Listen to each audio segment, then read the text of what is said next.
everyone, and I mean everyone. We got a dandy for you here. It's episode number 532 of Three Guys Before the Game with a special guest, Eric Stevenson, former Mountaineer, now G-Leaguer, will be joining us on this episode of Three Guys. But first, we'll get into a little basketball. West Virginia Baylor this past weekend. West Virginia UCF tomorrow. West Virginia women over Oklahoma. Knocked them off. Get into that. Plus a new member of Three Guys Before the Game. Oh, stop. Come on. Brad, we'll do this like a deposition. Mr. Howe, would you please turn to your right? Have you ever seen that man before? Don't recall seeing him. Oh, wait a second. You're wrong, Mike. Okay. I don't recall seeing him. Maybe sometime back in the fall. Unbelievable. For the Texas Tech game, I think it was. Kercheval got in here, been gone so long, he said, hey, how do we do in the Pitt football game? Three When's guys. basketball season start? Three guys. Can Raekwon Battle play? Three Guys brought to us by Comax Business Systems, keeping West Virginia's business data safe, secure, and efficient for 25 years. You know, Neil Brown's job on the line. You know Jesse Edwards got hurt, right? Three Guys brought to us by Gomart. You know Jesse Edwards is here, right? I thought when you said your special guest, I thought, oh, yeah, he's still playing for the Mountaineers. Go for good times. Go for Gomart. Hoppy stopping there all the time. We thought that's where you were while you were gone. We said he's holed up at a Gomart. Didn't I send you a picture? Yeah, you did. Of the Gomart? Nice job. Three Guys brought to us by Lou Wendell Marine Sales in St. Albans. They sell family fun. Visit LouWendellMarineSales.com, and it's happening quick. I mean, the sun is coming out. Oh, yeah. Sunset today as we record, 6 p.m. We've begun the 6 p.m. sunsets. And as you guys know, once that clock flipped last time, it was getting dark at 1:20 in the afternoon, and now we're already to 6 o'clock. It got dark so early we saw the Aurora Borealis here. Three Guys Spreads on Stats brought to us by Conley CPA Group, providing value beyond the numbers. And, boy, Center's got some numbers. I mean, he got some numbers on this. Got a couple of head shakers. All right. Austin Wright is our producer. The lights just flashed, so hopefully we'll be on for the whole show. We'll see. That's a sign from the producer. Yes, it is. So how are you, Hoppy? Good to have you back. Seriously, it seems like you've been gone a really long time. It feels like it. You know why? Because you have been gone a really long time. It's just a week. Oh, bull. You left, you go to the legislature, then you didn't come back from the legislature. So for us, in dog years, about 4.5 weeks that we haven't seen you. A lot of people asking. It's good to be back. But you know I what? missed y'all. But you know what? Fewer and fewer, actually. On the text line are asking anymore. Now it's just, hey, Brad and Tony. Like you're, as they say, out of sight, out of mind. Oh, yeah. So you're going to be here for a while? Yeah, well, yeah. I mean, I'm going to the legislature tomorrow. So he's here for a couple hours. So you'll be here. Will you be here next Monday? Yeah. Great, I won't. We'll be playing next Monday. So we're going to do Tuesday, so I'll miss you. I will miss you next week, so we'll tape again on Tuesday. You can do it Sunday. No, I'm on the road. I'm staying on the road. Oh, okay. That's two-gamer. Yeah. Okay. Two-gamer. Anyway. Senator. Hello. Were you at the game Saturday? I thought I saw someone look just like you. Yeah, I was there. That's right. We did. We talked after the game. You came down. My gosh. Yeah, that group was there. There were more kids on the floor after the game was over than there were people in the stands during. I mean, there were 77,000 little kids. It was great. They were go down. Thrilled. They got their picture made on the Coliseum floor. Yeah. And were there any shots? Did anybody shoot free throws? Or they just took pictures. No, I think they were taking shots. They got shots up. Got shots up. Well, of course, that's the whole key to success. You just got to get shots up. Yeah. Yeah, you do that, and that was a fun group. It was good to see those folks. Great. I mean, fans. I can't say enough about the fans. I cannot say enough. I mean, there was 12,000 listed plus attendance. It's amazing, and it just once again is testimony to how passionate West Virginia fans are, how badly they want to win, and how much they support the team. And one other thing too is that this league helps. Okay, so you're playing Baylor. You're playing a top team, a team that's going to be in the top 3 or 4 seed in the NCAA tournament. You got a West Virginia kid coming back home. So, Brad, the opponent helps too. It does.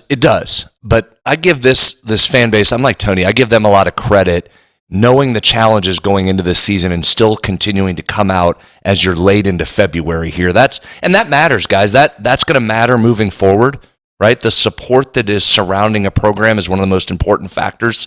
If you're a coach looking at different jobs, I think that's going to matter going down the stretch. And West Virginia's fans acquitted themselves well on Saturday, I thought. And weather was a little bit of an issue. Sure. So yeah, absolutely. You could have made excuses as to why not to go. Sure. On Friday, you could have said, it's going to snow, let's not do it, let's not go. But instead, you had the women's game, which tipped off at 1 p.m. Eastern.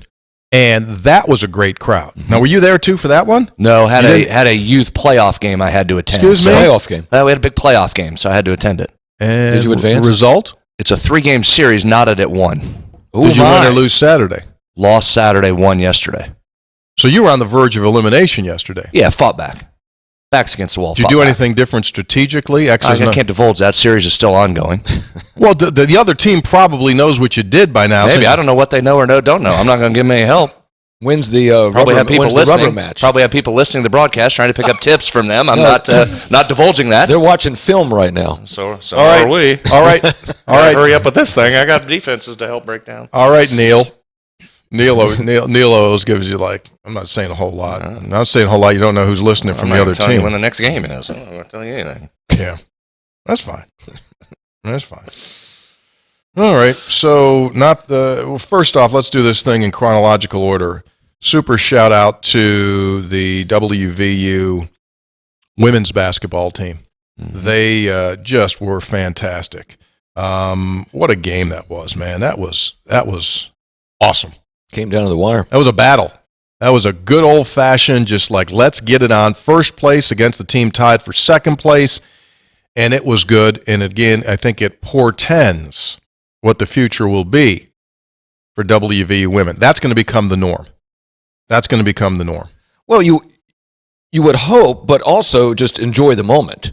I mean, before you start planning about the next year, Tony, I mean, enjoy what's happening now. And sure. That is they're having a remarkable season. It was a huge win, biggest win of the year probably, beating Oklahoma, and see how far they can go.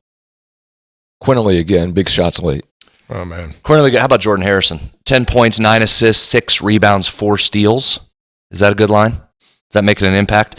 Tony, we talked on Friday's preview about that game and just hit on a couple topics. One of them was free throws. Hoppy, when I look at those analytic things we have, there's a lot of green or red, right? Green good, red bad. That game, when you look at the matchup, there was a lot of green on both sides. One of the reds that showed up was Oklahoma doesn't generally get to the free throw line a whole lot. So that was an area where we thought West Virginia could have an advantage and get themselves to the line. It was one of those, how often do we say this? West Virginia made more free throws than Oklahoma attempted. West Virginia made 14, Oklahoma only attempted 11. You're plus 9 at the free throw line. That was massive. West Virginia did what it does, forced 25 turnovers, led to 23 points off those turnovers. Stop right there. Think about what you just said. Again, with all due respect to the non-conference opponents in November and December, that's when you normally get 25 turnovers, and it happens maybe once or twice, and you sit back after the game and you guffaw. You go can you believe they turned it over 25 times? That's the first place team in the Big 12. That's the first place team in the Big 12. In the middle of February, they turned it over 25 times. Yeah. Do you understand the context of that?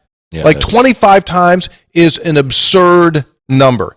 That number, if the number was high, it would be 16 turnovers. And you can't score when you turn the ball over. You 25'd them. Yeah. 25'd them. Got 23 points off that. Oklahoma only had 9. Excuse me. So what's that? That voice has really been bothering you. That's a continuation. Hoppy, he's had that since before you left, right? No, that's been several weeks then. I mean, what's going on? Sound like Louis Armstrong. Armstrong. Loud gyms this weekend. Huh? Talking loud gyms sometimes takes a toll. Do you scream at the girls when you coach them? No, only in a positive manner. I'm not coach. I'm only a consultant for this team. Are you on the bench? No. You're in the stands? Yeah, absolutely. But you do analytics? Simply consult when needed. During games? Can Can't divulge. Could be a rule violation if he's actually coaching. The fact that he's consulting, he's okay. But if he was actually coaching, it could be a rule violation. Two excellent coaches. We have two excellent coaches. So basically, they brought you in as a hired gun, like Fast Eddie Felsky, the pool hustler. They bring you in. You bring your analytics. You lock them down here. We're talking Just upon request. Yeah. Upon request. So, man, gyms are loud. That's where your voice is going. Trying to help position, you sometimes have to. Yeah, I get it. Yeah. Okay, go ahead. Anyway, plus 14 in points off turnovers, then plus 9 in free throws. You're plus 23 right there in those two categories. So there's your game. West Virginia was able to impose its will and force turnovers, which it does. It was able to get to the free throw line and keep Oklahoma off the free throw line. Ball game. Yeah. Advance on. Really impressive. Really impressive effort. Oklahoma made 13 threes. Oh, my gosh. Listen to his voice. 13 threes, shot 62% from three and lost. Thanks for coming. Well, we're gonna get some Bizarro numbers when we get into the man's game. Oh my, dude! He gave me a rare invite onto his trading post that he does, and I still sit here and just shake my head over 50% 3 consecutive first halves. 50% 3 consecutive first halves down 25, 12, and 8. But Tony, as we talked about on my public affairs program, there is an asterisk. Call it? There's an asterisk next to that 50% because they only made 10 shots. Okay, 10 of 20. So that you shot 50%. Okay, 10 of 20. And I think that how many shots did they make? They made 17. And also, the story of the first half to me, when the game was decided, was not that West Virginia shot 50%. It's that West Virginia had not like 9 or 10 turnovers. And in one stretch of less than 3 minutes, they had 4. Yeah. That led to buckets on the other end. I mean, that man-to-man defense was paralyzing for West Virginia in the first half. And, they did a good job going into Edwards, and Edwards had a good game. But, Brad, Edwards, that's a good plan. Go into Edwards, get the big guy in foul trouble. You know what Baylor does when the big guy gets in foul trouble? Bring another big guy. You know what they do when that guy gets in foul trouble? Bring a third big guy. The third big guy in there is one of the best players in this league and was out there and got a 2-hour workout in before tip-off even happened. Jonathan. Oh, and it wasn't just let me get shots up. It was Jonathan a hard workout. Chama Chachua. Yeah. So they just have an embarrassment of riches. And you said, Tony, I want to draw attention to this. You said in your monologue starting the game, you said... Called this scene setter. Scene setter. Monologue is what Johnny Carson used to do. Okay. You said in your scene setter, this is a team, West Virginia, needs something good to happen. And that was well said. That's exactly what they needed. They were at home. You're playing a ranked opponent. Yeah. And they had a couple of good things that happened, but not enough. Not enough. And that's been the story for the last couple of weeks. Yeah. 3 points on that game. First half, what was one of the numbers we said on Baylor shooting? They shoot 31% on the road and from 3. Thank you. They were 29% in the first half. You were right where you needed to be. What did we say about free throws? West Virginia has to get to the free throw line, take advantage of the free throw line, get to the free throw line. You were plus 6 points on plus 6 attempts in the first half. You had a 75% free throw rate. So you weren't getting a lot of field goals, but you were getting to the line. Right. And yet you were still down pretty significantly. That's where if you needed some evidence that was going to be a tough night there, it's those two pieces because you got exactly what you needed and you couldn't stay even. Here's the number, if you want the number, and it eliminates everything I just said. It eliminates your 50% shooting. Here's what has now happened to this team. And I give credit to Greg Hunter. He was researching this during the game. So this is from Coach Hunter. West Virginia's now given up 80-plus points in 4 straight games. Yeah. Yeah. Last time they did that, the 2002-03 season. How'd that end? Not well.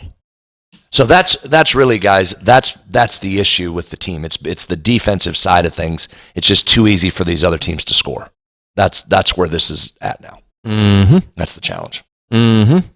So, and you saw that the offense kicked in late. I mean, it made a run there. Like, it was going to be tough to get all the way back in, but they made a run. Couldn't finish because of the defense. Yeah.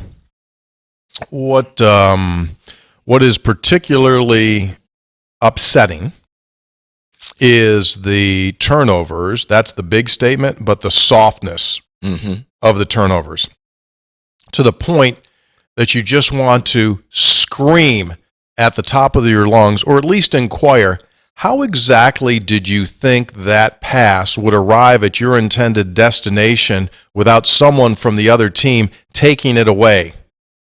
Like, what the heck are you doing? Soft turnovers, turnovers are bad. Soft turnovers make you crazy. Who's the big 6'10" guy that had back-to-back steals and scored on the other end? Probably our boy, Eve. Am I saying it right? Yeah, Misi. Exactly. Was it? I mean, just hey, and 7. He lists him as 7'1". They list him at right. He looked he's a big fella. 7'1", freshman. Oh yeah, they got to. Yeah. With footwork. Yeah, I mean this team, Brad, to your point, just isn't going to outscore. You can't get in that kind of game. You're not going to beat them 96-92. I mean, you're just not going to do that. You can't get that many points. No. And they got a lot of points, but I think a lot of that was late in the second half. The game was decided in the first half, I think.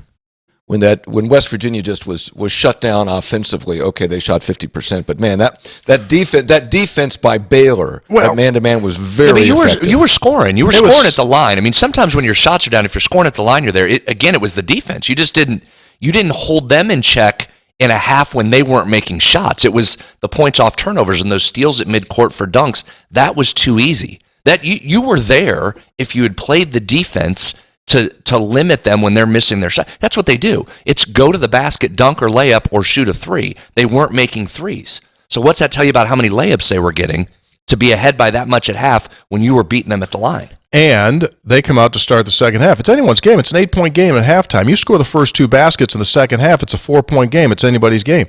They come out and surgically pass the ball with extreme efficiency and hit 3, see ya. Yeah. Done. From that point on. Yeah, because they finished the night 42% from 3. Yeah. So that was it. It was the beginning of the second half. It was anyone's game at 8. You could come out strong and you all of a sudden get the thing. That's when the thing was over with, and then you're just digging out of a hole the entire rest of the game. Hard to do. All right. The reason I wanted something good to happen, you referred to my monologue, yes, was because you're opening a 2-game set at home. You find a way to steal a victory over a Baylor, give you your 3rd-ranked victory of the season, and then you got UCF. You get revenge. You get a couple in the pocket, and you go, okay, now let's go out on the road. Because it don't get too much easier. Iowa State, Kansas State, it's back brutal. Here. Yeah. Well, it's not easy tomorrow night with UCF coming in. Well, you know what? Should we do it? Yeah, let's hit a couple quick keys and we'll get to our special guest. 3 Guys Before the Game is brought to us by Comax Business Systems, keeping West Virginia's business data safe and secure. What do? Well, they come into your business. They'll do a free inventory of your network. Are you safe from attack? The safest that you can be? They'll let you know. If not, they'll give you the advice and the information as to what you can do to make sure that you are strong when it comes to attacks on your software, but just the overall way that your network works. They can make it more efficient, and they'll come in and do that absolutely at no cost. It's comaxwv.com, or when it comes to business equipment, absolutely gotcha. Digital phone lines, again, from 1 line to 1,000 digital lines, they can take care of that. They'll send someone over, give you an estimate. They are competitively priced and ready to work for you. ComaxWV.com, Comax Business Systems. All right, so what do you say? UCF comes to town, and it's time for... So I checked the numbers. Yeah. We'll just go right to the numbers. Here comes a heater. Let's jump into the analytics portion of the show. Ready? 5, 4, 3, 2. Spreads on Stats is brought to us by the Conley CPA Group. They are West Virginia's premier CPA consultancy. Whether it comes to your taxes or business strategies and planning, they got it, and they've been doing it since 1985. If you're a regular listener, you know one of my big favorite things is if you've done anything for a long time, that means you're doing it well, otherwise you wouldn't still be doing it. You would have crapped out. Conley CPA since 1985. They can provide remote accounting for your business, remote CFO services, and so much more. If you need help, they are the shepherds that guide you to a safe path. The Conley CPA Group. Time now for Spreads on Stats. West Virginia, UCF, second game between the two. They beat West Virginia up physically in the first encounter in Orlando, Senator. Yeah, that's going to be one of the keys is how you handle the physical aggressiveness. So start with that before you even get into stats. I think that's the first part is mindset-wise. Is this team going to fight back when UCF gets physical with you? This is going to be one of those games, excuse me, and I know we could say this every game, Hoppy, but this is really a make shots game. Mm-hmm. You're going to have to find a way to make your shots, and here's why. In that first meeting in Orlando, West Virginia only had 6 rebounds and 7 second chance points. Oh, yeah. And they've got great size inside. So if you're not going to be able to get to the offensive glass, there's only 2 other prongs of getting points. You better make shots, number 1. And then number 2, the free throw line is going to be critical in this one. UCF's a bottom 100 team nationally in opponent free throw rate. So given that physical defensive style, if you get the right whistle, you should be able to get to the line. You want an example of that, you ask? Yeah, could you give me an example? I could, actually, a recent one. BYU just put up 46 free throw attempts against UCF. I'm sorry, how many? 46. Holy cow. They had a free throw rate. I often refer to free throw rate. Number of free throws divided by shot attempts. West Virginia needs to be at 43% or above to get wins. That's one of its formulas. BYU checked in at 97.9% free throw rate. That was up at their place. Yeah. How about that? In Provo? Yeah, pretty sure I was in Provo. Yeah, because BYU beat them at UCF. 90-88 was the score of that game. So make shots, get to the free throw line. You've got to take advantage of their physical nature, use it against them, get to the basket, get some whistles, score some points. Who was officiating? Joseph Smith? Founder of the Mormons. To get By the way, it'll be interesting to see how Baylor does in its next game. They left here and went to Provo the next day. Tough Don't play till Tuesday. Well, it's better than playing tonight. I mean, but they're going to be on there. They're going to, you run that risk of how long can you stay on the road before you kind of get disinterested, and then you go up there for the first time. Tough place. That's going to be tough. Could be they could get beat. They could get beat. Could be a soft spot. Yeah, could get beat. Yeah. All right, so what's the free throw line? I'm not saying you're going to get a 97.9 free throw rate, but that should be an area where West Virginia can score, and it's got to win that battle. It can't just get there a lot and then give up a lot. You've got to be big plus at the free throw line. And then the other part, something you guys talked about there against Baylor, you have to, at some point, limit your turnovers or you're going to get beat again. UCF's a top 20 national team in steal percentage.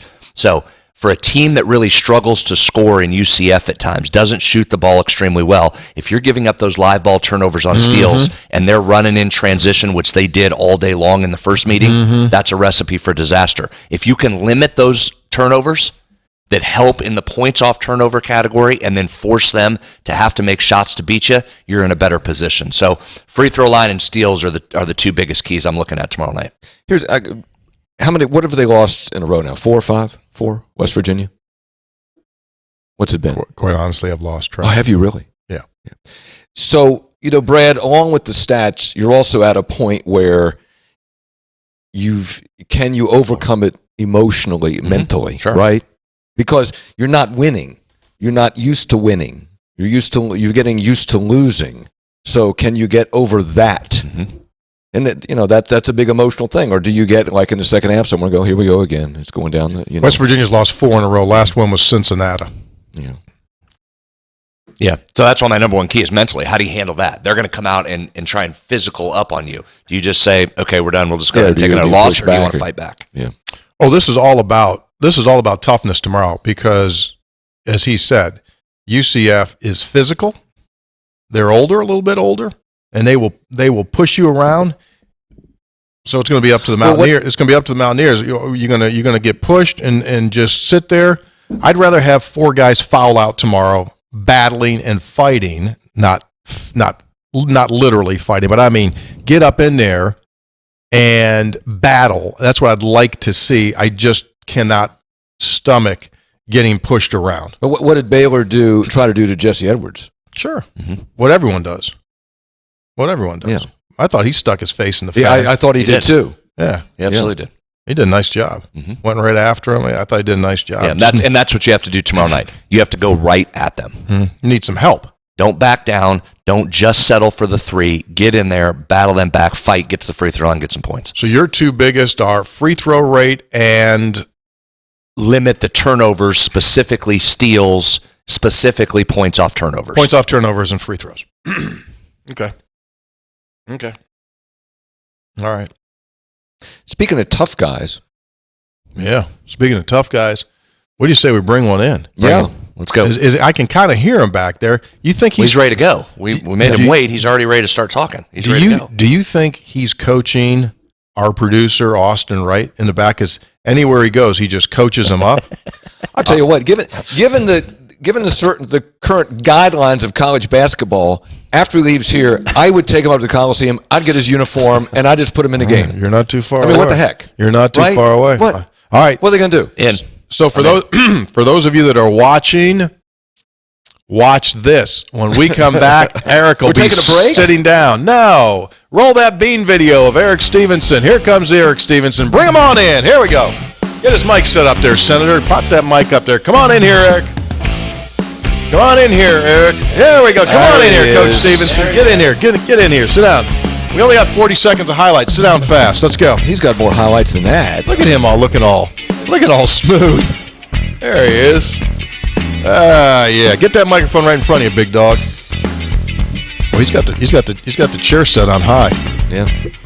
I tried to lower it there. It's only so high. He is 6'5". No, he looks 6'5". What are you gonna do? Nah, he's probably about 6'3", plays 6'5". Look at those highlights. Let's do a little recap. All right. Ball's left side wing. Backing him in. Oh, look who's in the right side corner. Stevenson open 3.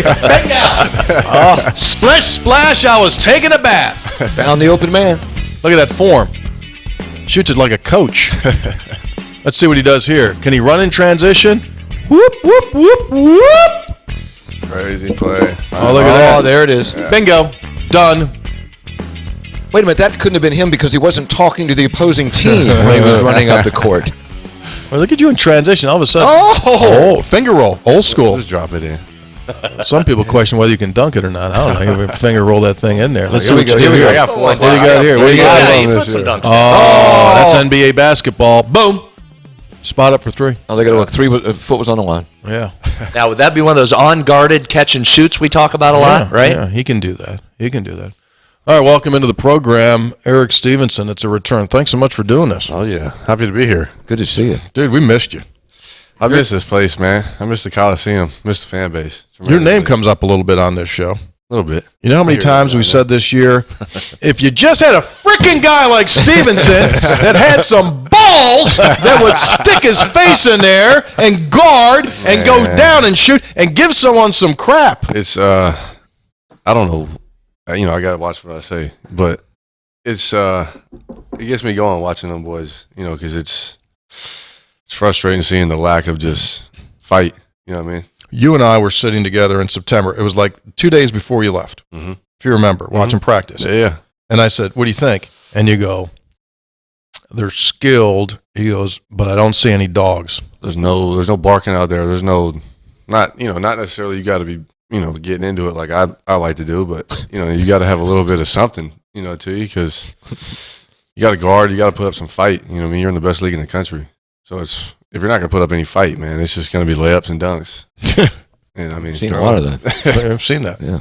Those are high percentage shots. So, it's going to be hard to win doing that. But I was thinking back today, as you well know, so many people tell you this, you should have been a 4-year Mountaineer. yeah. Because if you were a 4-year Mountaineer, like, they might have a street named after you by now. That would be fun. What do you think? Pretty Stevenson close. Place? Yeah, if he'd been a 4-year guy. 4-year guy, Yeah. Stevenson Yeah. Place. But anyway, so you left an impact, but you also, in just one season, had this very memorable season. Mm-hmm. So we could call it like a 2-chapter season. There was like getting a feel how the lay of the land is here, and you were Wild Child.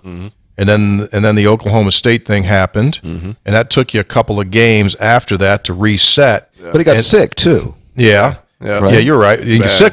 6'6", yeah. Hospital sick, and then when you finally got back, then you went on a bender. The reset was an all-timer. Yes. I mean, that was as hot as anybody that's ever played here was. Yeah, I'm going through the same type of deal right now, actually, with the whole reset. Those highlights were from I don't know, maybe December.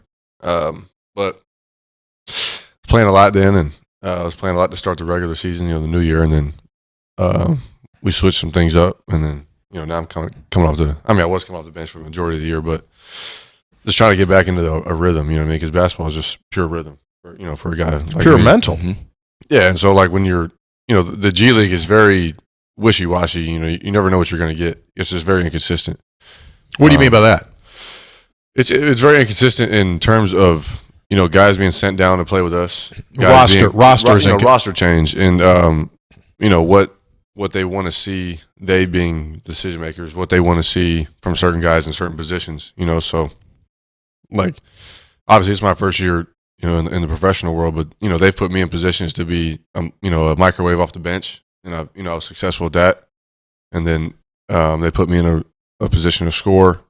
The first 6 games of the regular season, and I was probably playing the best basketball of my life outside of maybe those 2 Saturdays here. But and then after that, they kind of we started losing some games, and we started playing some better teams, but we started losing, and there's certain guys that can't be taken out of the lineup, just money wise, and that's how it goes. And so, if you're the guy that is expendable, you're the variable, you got to deal with a lot of stuff, so different roles and Sure. different opportunities, different minutes. So the past 5 or 6 games is, it's been very mentally, obviously frustrating. I like playing. I like contributing to winning. So it's been a different role for me lately, which has it's been frustrating, but I got to get used to it. So It'll make you stronger. yeah, You'll look back at this whenever. You'll look back at this. You got to go through valleys in order to get back up. You'll be especially in fine. the G League. It's all about just handling the ebbs and flows, and then, like I said, this break was needed. Just mentally unplug for a couple of days, and then get back to it. Finish the last month of the year. So that said, getting used to the mental side and the business side of it, watching you now in Summer League and in the G League, talent-wise, skill-wise, you're right there. You've adjusted to that right away. Like you feel comfortable, you feel like you got it. Like, hey, I'll be honest. I'm absolutely should be here. I'll be honest, man. If I got the opportunities and the minutes that the two-way guys and the assignment guys got, I wouldn't be in the G League for much longer. But it's just a matter of opportunity and minutes, and it also there's plenty of things that go into it too. Plenty of speculation. Like they could, for those 5 games they played me a lot, put me in opportunities to show what I could do, and then they could easily sit you down because you're playing too good. We don't want another team to pick you up. True. You know what I mean? Yeah. Or it's like, we're putting you in this position to show us what you can do. And so then we're going to take you out of that position, put another guy in there to see what he can do. Because it's a G League, you know what I mean? Like winning is, I wouldn't say winning is not a priority, but winning is not the main focus. It's just about development. It's developmental. Yeah. Right. And so it's like minor league baseball. Yeah. And like a guy like me, like I hate losing, you know what I mean? Like I can't stand it. So like we were losing games early on, and I'm trying to, I'm a winner, you know what I mean? I hate losing. So it was driving me nuts. And then I kind of just had to take a back seat with the, I wasn't being, outlandish or anything, but like had to take a back seat in my own world about, winning I can have winning as my priority, but the main priority is developing and showing organizations that I can help an NBA team win. Well, you can win every day, though. Individually, you just got to say, okay, I'm going to win today. I'm going to make myself better today than I was yesterday. That's all you can do. You got to win more days than you lose. And, and so, there's going to be days where you lose. That's just how it goes. But you just got to keep getting up and showing up every day. Dealing with whatever's thrown your way. And, What's the difference physically, if there is a significant difference? I wouldn't say it's very different physically. There's some big time athletes in the G League, obviously in the NBA. You're playing NBA athletes every night. It's just NBA athletes that just haven't developed into what an NBA team wants yet. So it's you'll be playing guys that are lottery picks. You know what I mean? Like early in the year we were playing Cam Whitmore before he got called up. The boy from Villanova, he can play. He's really good. And there's other big time names in the G League. The G League's not what it used to be. Mm-hmm. When it was a D League, it was still solid basketball, but it wasn't a lot of like high level talent in it. Now it's high level talent, and guys can play. You know what I mean? So if you don't come ready to go, you will lose by 40. Because the game, there's so many possessions. You know what I mean? If your one team is not ready to play, another team is ready to play, you could easily walk out of there down 40. Yeah. So when you were here, obviously a lot is made of travel, about big West Virginia in the Big 12 going west and doing this and Even had a worse couple now. game trips, right? Getting worse now. But you just got your eyes open to some serious travel, didn't you? Yeah, it's brutal. Hey, let me ask you this. How good is this now? No, I love this. This compared to the G League is insane. That's what I always say. Like That's people what don't I always say. understand. You don't get it. No. It doesn't get better than this. The only way it gets better is if you skip the G League and go straight to the league. Right. You know, because then you're flying private and you're doing your thing. But flying commercial and then like our last trip, we flew to Rio Grande, Texas, to play Houston. Flew down there, played our game, and then drove back. And that drive was 5 hours on a not like a layout Sprinter bus. It was just a regular team bus. Right. You know what I mean? And it's brutal. We've had a 4-hour ride, 5-hour ride. I think we're going to drive back from OKC next week, which is like 6. Have you gone west yet? Have you gone to California yet and done that thing? We did that's when I was in the lineup and playing really okay, well. so give us the stops on that one. So we went from Austin to Ontario, California, which is outside LA. Right.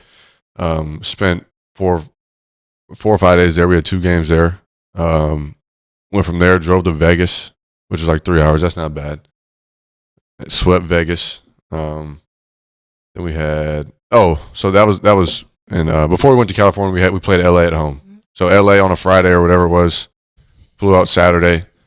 Was in California Sunday through Thursday or something like that. Drove to Vegas Friday, played Saturday, played Monday, or might have played Saturday, Sunday, and then flew from there to Sioux Falls, South Dakota. Played a really good team. The Miami G League team is really good. And that's we lost both those games. Now we're sitting 5-2, still like one of the top teams in the G League. And then we kind of went on a skid from there. And then that's when things started to change, and I got pushed out of the rotation. But I'm trying to that's where the ebbs and flows come. Perfect. You're a battler. Yeah, you do better. You do better when things are bad. It might be more so of a test, because in that first stretch, I showed that I can produce at a high level. Like I think I was putting up like 19, 5, and 4 on 55, 45, and 100. So I mean, Numbers. that's elite. Yeah. I'm not, like that's elite. And so I'm like I should be expecting something here real soon. But then I got yanked out of the lineup. So then there's so many things you could throw through your head. Like if you let the negative thoughts come into your head, it'll translate. And definitely that it kind of took a toll on me for a few games, and I was still in a little bit of a slump coming into All-Star break, so I definitely needed a break from it for sure. What's a day like? Days really Do both. Do a non-game day and a game day. non-game day, like a complete off day. Yeah. A complete off day, you're doing like you literally have nothing. You're just resting. You're just chilling. All right. Give me a practice day, no game. Practice day, no game is they'll pick you up probably 8:30, 9 o'clock. Go to practice. You're probably in the gym for 2.5 hours max. Practicing for like an hour, maybe hour and a half. And then Team stuff or more individual work? no, it's mainly team stuff, which is good and all, but I love to work on my game. So if there's one thing that I would want more, I got to be careful how I word this, but if there's one thing I would ask for more, would be just access to me being able to go in and get my work on my own. Because like when I was here practice, I was in there 2 hours, hour 45 before practice, getting work in, going through a hugs practice. How those go. So I'm already 4.5, sometimes 5 hours into my day. Then after practice, I might stay and get some more work in, get some shots up. So like that's a full day. 6 hours of work, and that's what I was used to for 4 out of my 5 years of college. We need to get you a gym.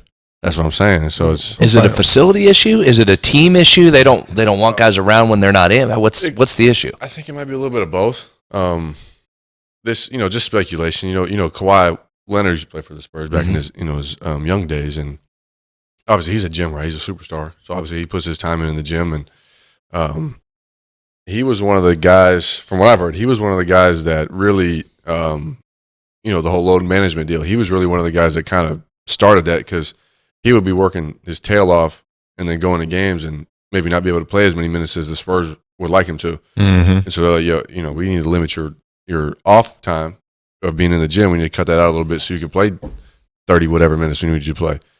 And so that might have trickled down through the entire organization to the G League, which, I mean, I understand. I mean, they want, if you're paying guys, you want them to produce at 7:00, you know what I mean? Sure. Not at noon, and so, I mean, I definitely understand that, but as a rookie, it's like, I'm trying to stamp myself in the association, because, I mean, the G League is definitely part of the NBA. It's you're one call away from your life changing. Absolutely. And so, I'm just naturally a gym rat, and so when I can't be a gym rat, it's like I'm just sitting there like doing nothing, and it'll take a toll on you mentally because, like a guy like me, like you got to be confident. You guys know I'm very confident in my abilities, so it's like if I'm going out, during the game and I'm picking spots where I know I can, be effective offensively or create something for somebody else. And, I'm either not in that position to do that or I haven't had the time in the gym during the season to stay sharp. It's like it'll take a toll on your confidence level, because you're not ready to perform at that level because you're not getting those reps every day. So I mean, you're in Austin you're in Austin? Austin, Austin, okay.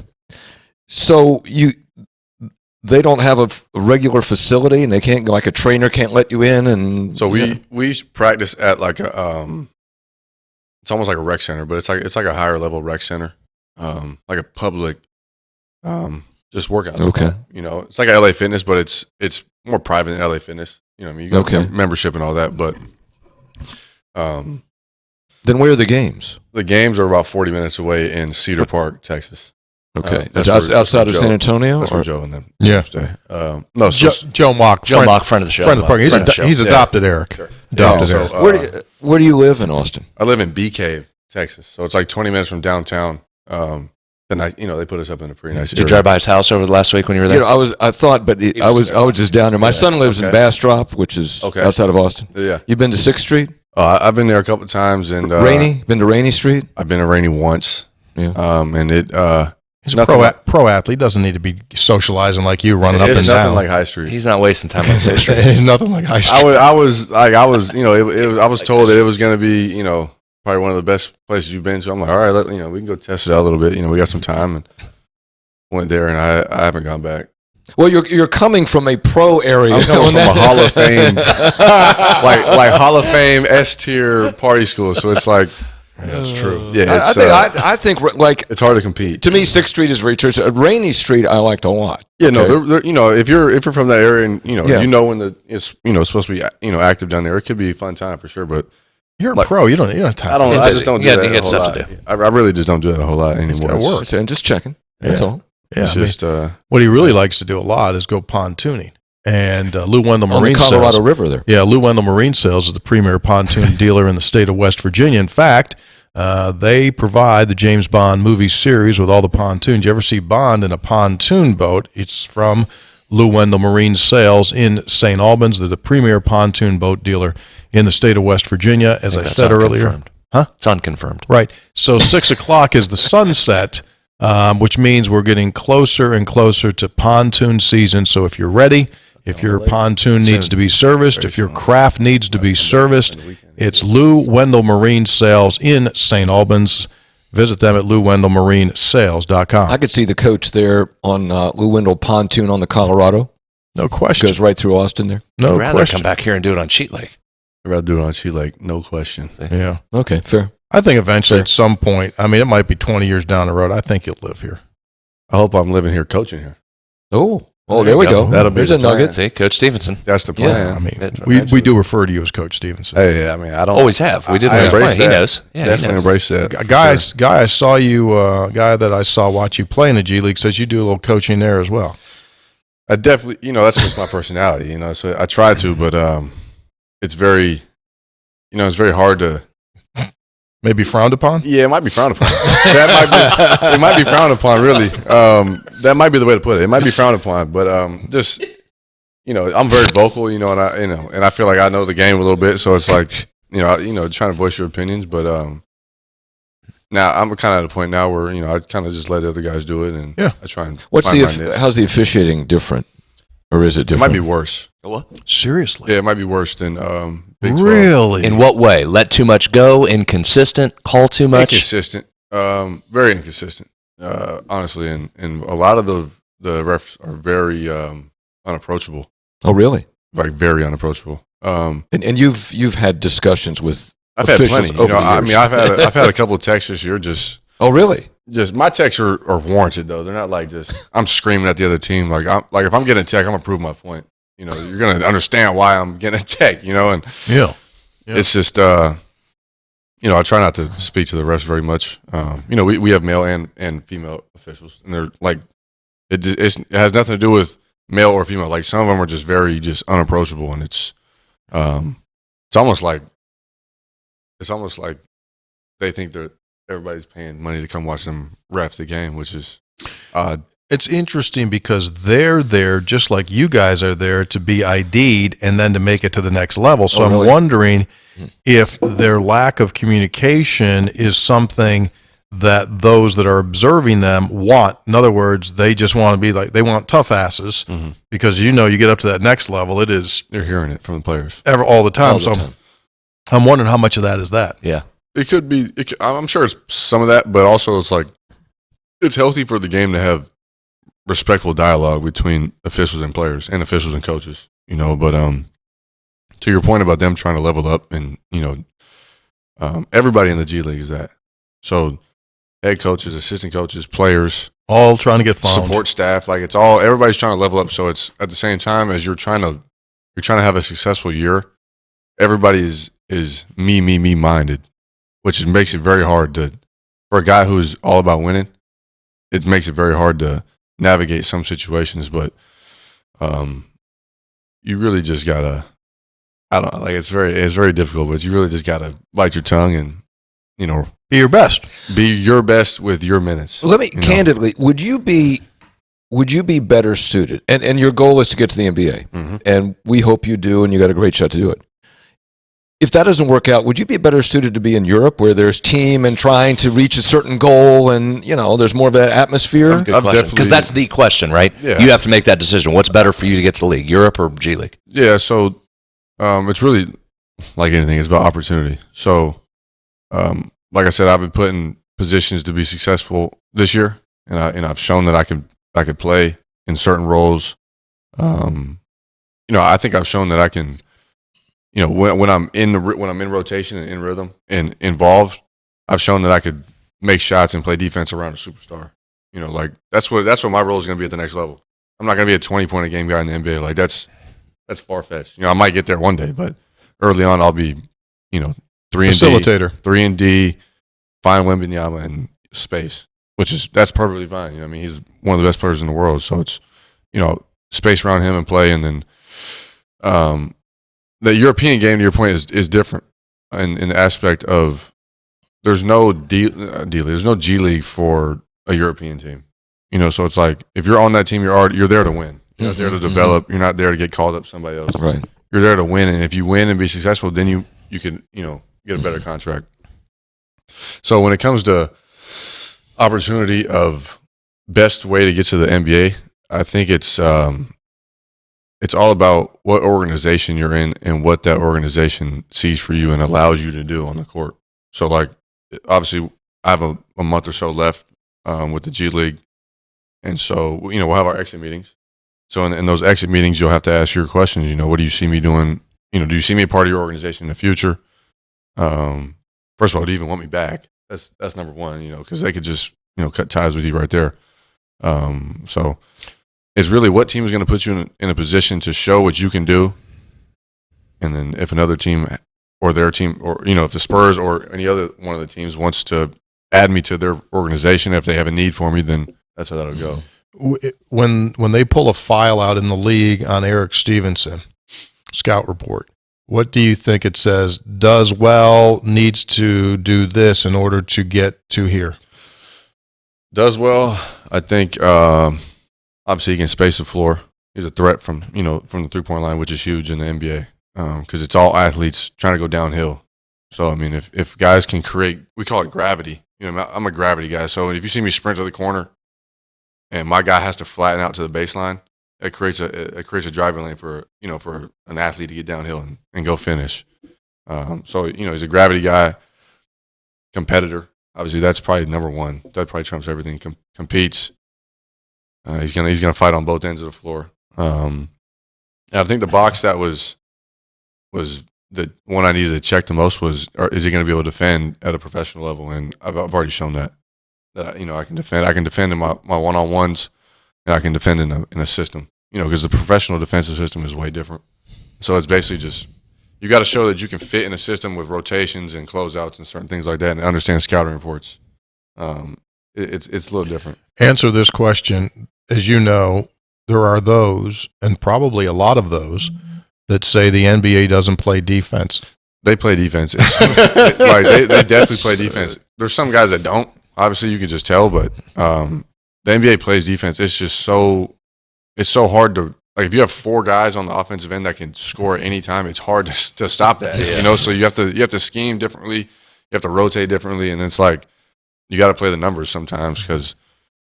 Like I'll talk about Phoenix. If you're trying to guard Kevin Durant, Brad Beal, and Devin Booker, and like you're trying to focus on one, the other 2 will give you 30 each. So it's like you really gotta live with some things every now and then. I thought last night's All-Star game was the absolute definition of the unbelievable offensive skill and efficiency that this league's players have. It's ridiculous. They ran 110 up in a half. Yeah, like obviously there's literally 0 defense being played in that, but you still got to make shots. Exactly, that's my point. There was no defense. I'm not saying there was any defense in the All-Star. From the logo, you still got to make shots. Exactly, that's what I'm talking about. Yeah. You just have marksmen out there, whether it's open or not. Just if there was no defense, those would be the scores every night. That's the no defense. What actually happens is not no defense. Like no defense would be an All-Star game, but like there's definitely defense being played. And come playoff time, you can see it's even ramped up even more. Like a scouting report, we'll get a scout of 12 guys, and then this guy's a driver, he's a cold guy, he's an under guy. Basically, short closeout. If there's a ball screen, you're going under, make him shoot. But like. A guy like me would be run off the line. He's a hot guy. He can make shots. And if you're in the pick and roll, if I'm in the pick and roll, the coverage for me would probably go over, or another term would be is a miss it. Basically, just switch up your coverages with him. Make him see different looks type of thing. So,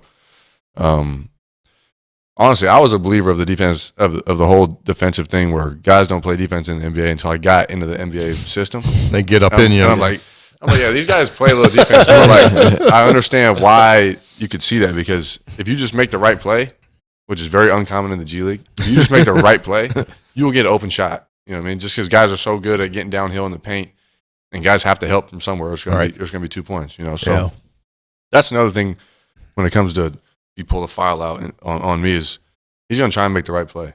Every time he's going to make the one more, pass up a good one for a great one. And I think that stands out for sure, because 99% of the G League does not play like that. They would rather take a bad shot rather than give it up and get a good one. Yeah. Like I'd rather have an assist than a missed shot. I'd rather pass up a good one for a great one. But not everybody thinks that way. The thing you got to keep in your head is, at the end of the day, you're gonna play professional basketball for as long as you want to, and you're going to make money. That's all you got to tell yourself. You're gonna be a pro basketball player, and you're going to make money. As long as the 1st and the 15th keep coming around, it makes it easy to put up with the stuff. Trust me, there's a lot of guys that have not been as good as you that have played a lot of basketball. Very true. For a long time. So you will. Yeah. By the way, you had mentioned earlier, Brad, about when he got hot last year. Mm-hmm. So it was that was a fun time to watch. It had to be fun to do it. Texas Tech, February 18th. You had a series of games. You went 27, 23, 23, 23, 27. Wow. That was a fun 5-game stretch, man. Huh? You were smoking it. That was fun, man. I got to credit Hugs for that, though. He pulled me aside maybe a couple games after the Oklahoma State, Kansas State trip. And he didn't really like lay into me, but he basically said, he's like, you owe me a few games. And so you gave it back. I paid him back. Yeah. I tried to. Had to get him to the tournament. Auburn was fun. 31. I loved Auburn, man. 10 of 17, 7 threes. You went 7 of 10 from 3. Auburn was very fun. Very fun, man. I miss playing in the Coliseum. You had 522 points. Pretty good season. in a season at 522. That's why you should have been a 4-year Martin. You don't know what you were ding-donging around. Hugs didn't like me. Washington, Didn't like me when I was 18. Washington, Wichita, South Carolina, jacking around till you got here. A circuitous route. What, you get any crowds for the G League games? Get any what? Crowds? Crowds? Yeah, we have a pretty good crowd in Austin, actually. Do you? For how cold our arena is, it actually surprises me how many people actually still come out. We play on a hockey rink. Poster night. What was the night when you were poster night? Your picture was on it. What was it? I don't remember. Disney princesses or something? Oh yeah, I think I was in the one jersey. Yeah, you were. I can't remember. We may have shown that on this podcast in the past. What's the gear situation and shoe situation? Do they supply? You're on your own. Yeah, you're on your own for your shoes. They give you one pair of shoes, but they're practice shoes. They're not. I'm definitely not putting those on my feet. So you're on your own. Yeah. So you're pretty much on your own. They give you some gear, but you didn't get close enough with Wembanyama during the summer league to make sure he kicked some down. I thought I You gotta did. get some gear. God, I was sitting next to him on the bench, and I thought I did, but he's a good dude, man. I like Vic. Is it like semi-pro Will Ferrell? You see that movie? Yeah, I've seen that for sure. It's A lot like that? it's probably similar to that. It might be, yeah. So Wembanyama, freak. That's what I was going to say. Friendly in a nice way. Yeah. Just like nothing that you could even sketch on a piece of paper, right? To say like, okay, what if we made a player? He's an alien. Yeah. He's an alien. 7'4". Like when I was in mini camp and a couple of days I was in training camp, he is an alien for sure. Like that was the first time I played with him. Obviously I played in summer league with him, but that was very short. You know, in training camp I was on the floor with him and we're going through drills and whatnot. And the stuff that guys, can do athletically, that are, somewhat hard, it's like he's playing on a mini goal. You know what I mean, it's just ridiculous. It's like a Nerf hoop, right? Yeah, Nerf hoop. it's really Nerf hoop. reference. It's Nerf what hoop. it is. A Nerf hoop, and it's like, and defensively though, his ability is ridiculous. He guard 1 through 5. Closes out pretty well. Closes out. He doesn't have to. I mean, he could jump from the block and contest your shot. So it's and don't get me I think he's averaging 20, 10, and 4 blocks or something like that. I think the only person to ever do that is Shaq. I mean, that could show you right there. Like Just amazing. he's doing that at what 19? Yeah, and he's scratching the surface. He's gonna if he puts on, this is my opinion, if he could put on the right weight, the right muscle mass, he could go down as one of the best ever. Oh, absolutely. That's not even no question. That's not exaggeration. He could, and then this will come back to haunt me, because someone will say this 13 years from now. But I mean, just based upon his size, Jabbar-esque, right? He's Jabbar-esque. He is different. But guard skills. Yeah, Yes. you don't like That's the alien part. Yes. You're seeing him call ISOs. It just I'll come down the court, do whatever, and nothing happens. And I got the ball, so I'm going between the legs, step back from NBA line, 7'4". You're not contesting this. You know what I mean? It's like it's just cone work. It's just drill work. It's like what are you gonna do? You know what I mean? If you're 6'8", trying to contest 7'4", like might as well just run back on defense. I mean, run back on offense at that point. It's impressive for sure. Well, we need you got to remember, like, we need you to hang in there, because nothing good comes easy in life, and you're just in one of those spots where you're just going to have to go through some stuff. No question. That's always how it goes. Right. To be honest, I had to go through stuff in college to have my year, and then now it's going through the growing pains of a rookie in the G League. There's going to be times where you feel alone. And Brad and I experienced that on this show because he never shows up. And we get through it. Why you do that? Senator, right? I mean, we have to get through it. We put our work in, Eric. We goes put our goes work away in. to Texas. I Can't don't worry know where about what he he's goes. doing. We put our work in. We just goes like, hey, and Brad gets a little bit conscientious. He says, did we say something to Hoppy? Is he mad at us? And we just say, listen, Brad, you just do the best that you can do today. That's the mindset you got to have, because Right. when you're, being a pro is not like being in college where you're always around your teammates. When you're a pro, That's a great point. some guys have babies, some guys have wives, some guys have girlfriends. Like I'm on my own. You know what I mean? I'm going to the gym. I come back. I'm at my apartment the rest of the day. I don't have a car in Texas. So I wouldn't imagine you being a big video game guy either. that's all I do though. I'm in the gym and I play video games with the guy sitting out there right now. Who'd you bring in? Security or what? Yeah, that's my guy Jay. He's it's my best friend from back home. Oh, he came over, Came huh? in for the break. Oh, cool. So What are you doing? NBA games with him? we What are you playing? What are you playing video games? play NBA 2K. Yeah. Play Call of Duty. Play anything. When the new NCAA football game comes out, We'll probably be playing that too. Yeah. Yeah. I like that they're bringing that back. They need to bring back college basketball. I think I heard rumors about that though. Yeah. You know how much money you could have made in NIL if it was NIL when you first started? A lot. You know what I think? I think, Brad, I think he would have been a great corner. Cornerback? Corner. Safety. Safety or I think corner? safety because he'd want to come Well, down you and stick played, his right? face We in the talked run. about that last time you were Yeah. here. He's a You safety. were good. I was a quarterback actually. But defensively, makes sense. Yeah. defensively I was a linebacker.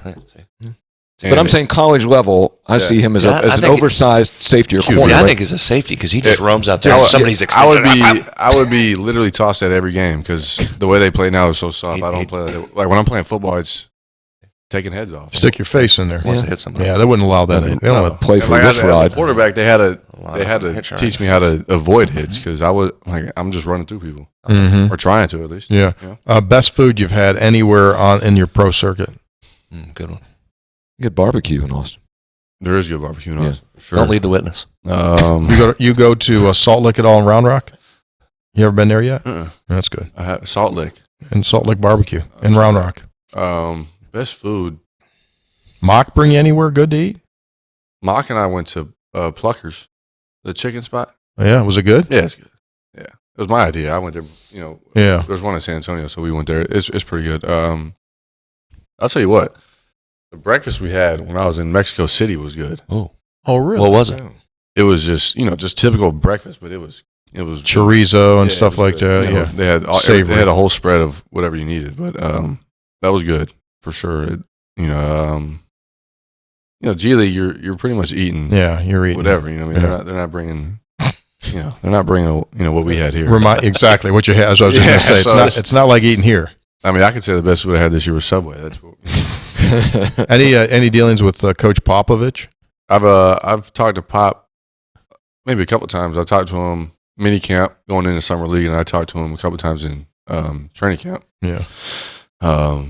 Good guy. He's an old sage. He's seen everything 52 times different ways. Yeah, he obviously he knows the game. He's experienced.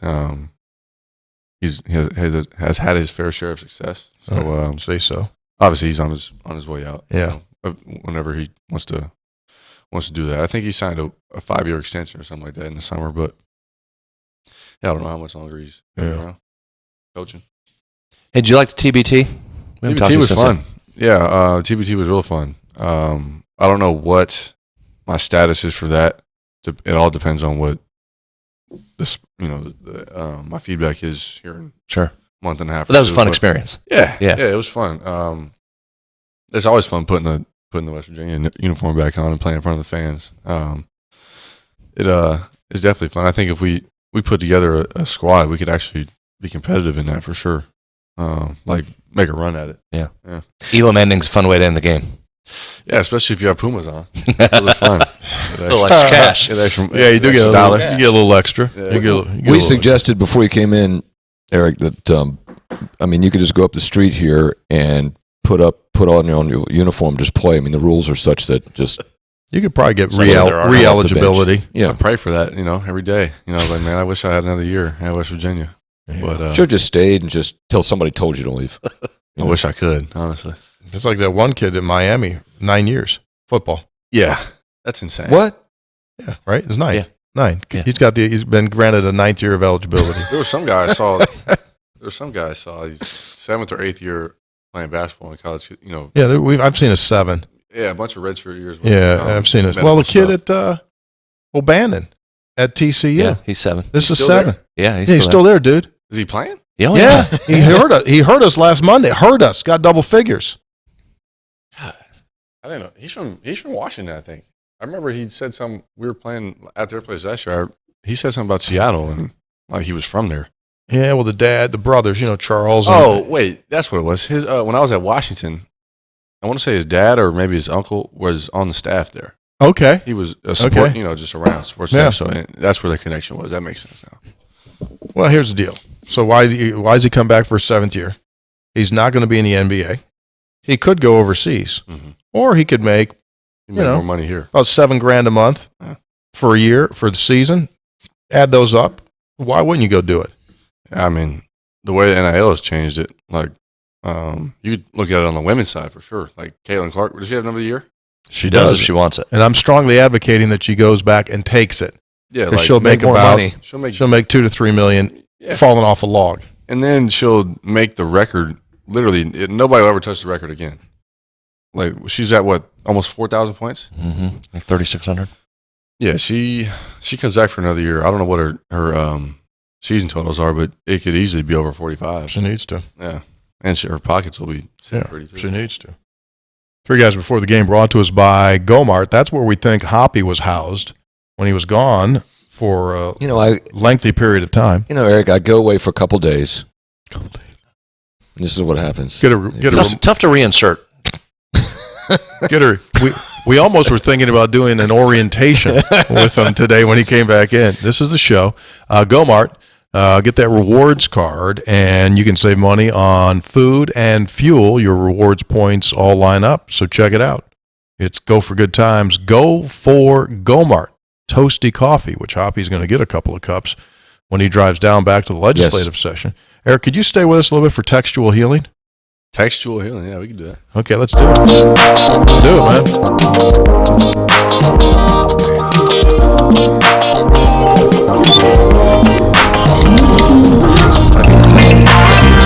Textual That's healing. where you just get text Yeah. messages in. Definitely. Textual Healing is brought to us by episode800.com. That's where you can get all of our stuff, our merch, coffee, gear, hats, windshield wiper fluid, True.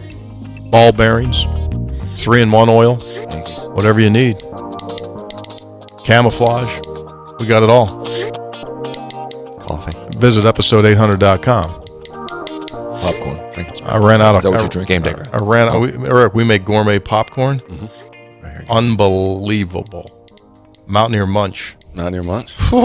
And we also did Valentine's Delight. Man, it was off the chart. Gotta get you some of that stuff. I keep getting questions about the beer, too. I mean, we got to get that worked out. Efforting.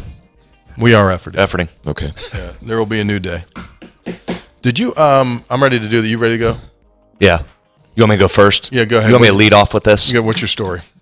This is pretty well. Often say there's always a West Virginia connection. Always, yeah. I wanted to ask about it. Like, have you had a bunch of Mountaineer fans in various places? They come, hey, Eric. Yeah, plenty of times actually. Always a West Virginia connection. Also, one of the security guys at our home arena, West Virginia ties. Yep, of course. No surprise. Why wouldn't we went to Greensboro.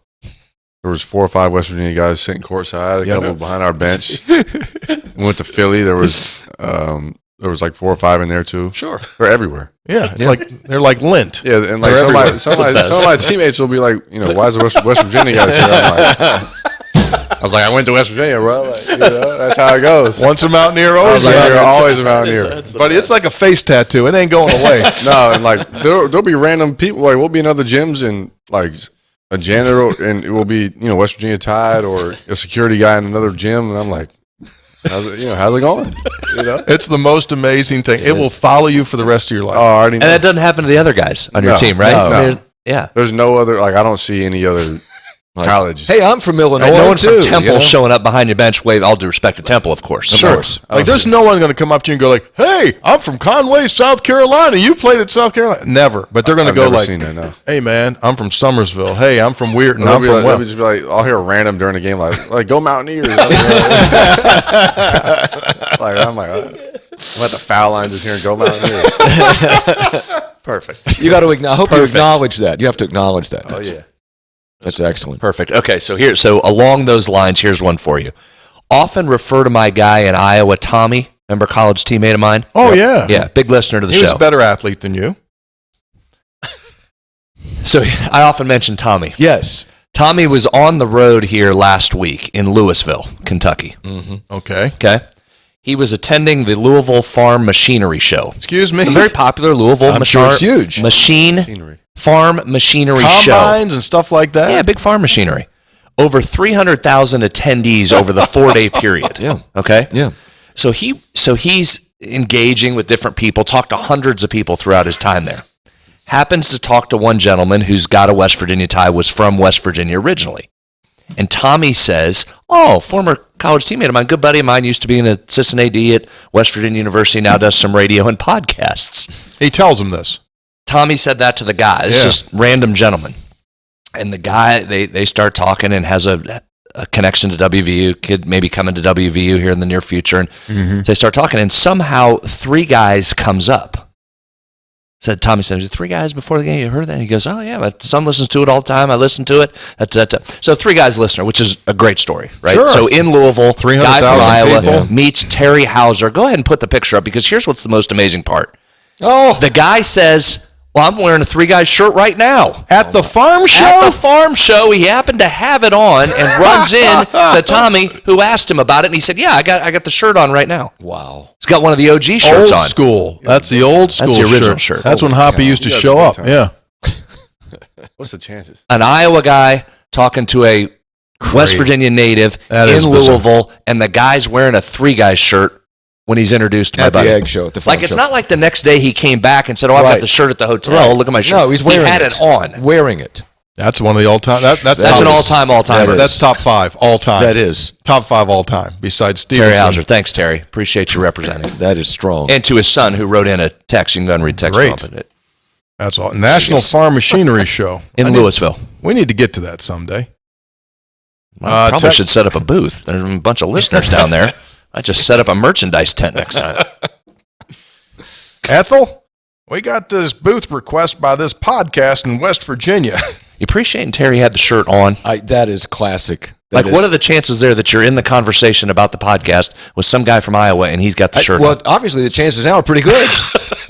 I think they're 100%. Well, we sold about 2 million of those shirts, so it's probably not that different. Pretty good. Texter, this is Phil Machinery show. This is Phil from Kaiser. Tony, how many different sports have you done play-by-play for, and what sport would you like to call that you have not yet? Love the show, guys. Thanks for all that you do. I've done a little bit of all of them.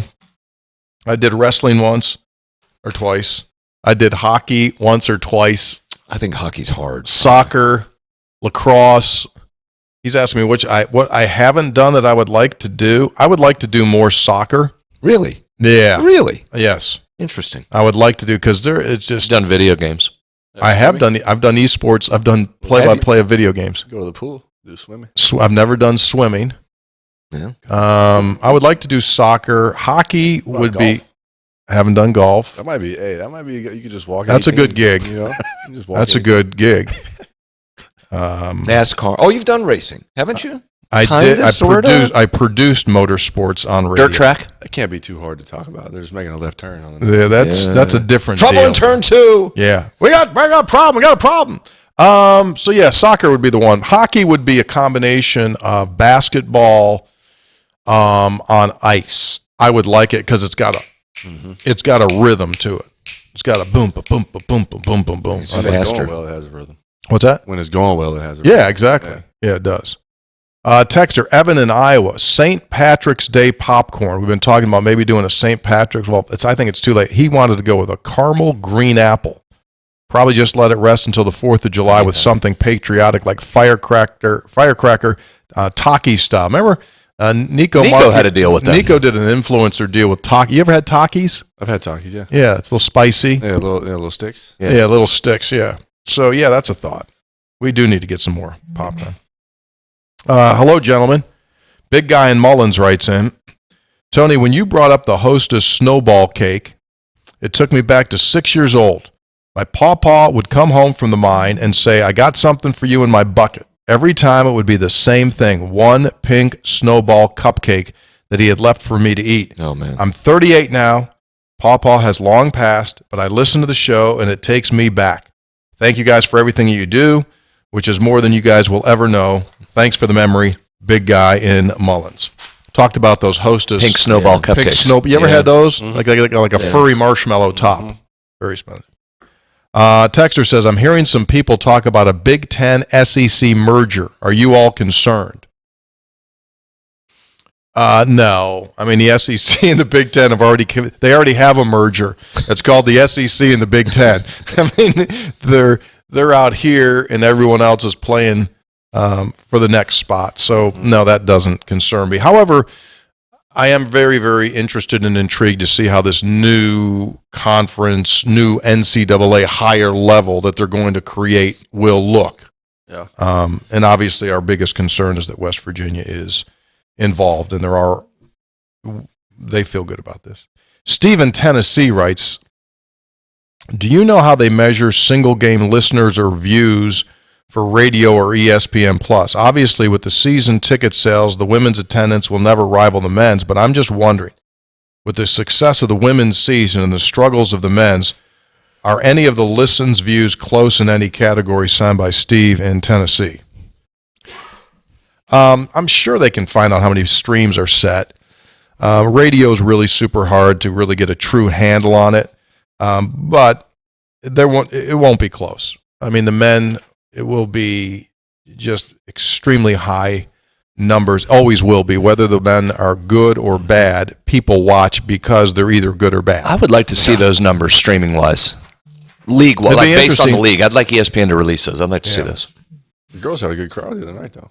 Were you there for that one I too? was there. You went for that one? You went for the doubleheader. I was there.